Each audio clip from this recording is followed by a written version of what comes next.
21-year-old man walked into a Surrey police station last year crying and in distress. It was the start of an investigation into an alleged plot to harvest his organ. That will not be intimidated by any circumstance. Today, Senator Ike Ekweremadu, a powerful and wealthy politician in Nigeria, has been convicted of conspiring to arrange the travel of a young man with a view to exploiting him for his body part. Found guilty of the same charge this morning was the senator's wife, Beatrice, and a medical middleman they used, Dr. Abina Abeta. This is the first conviction of its kind in the UK. We could not have achieved this without the courage of one person, our victim survivor.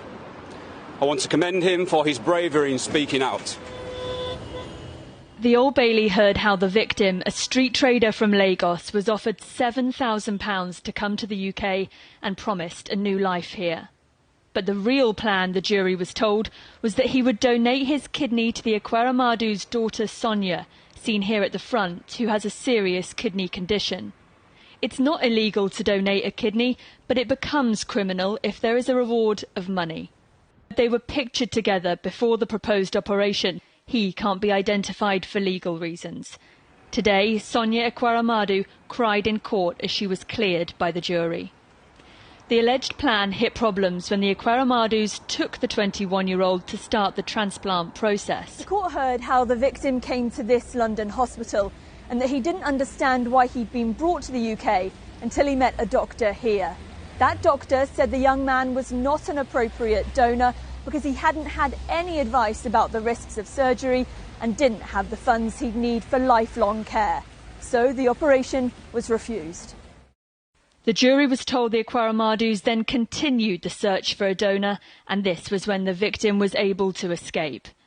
Today, his lawyer in Nigeria explained how his client's life has been changed forever. Certainly, with these things, he can't go back to who he used to be. He can't come to Nigeria freely, obviously. He cannot walk the streets of Nigeria.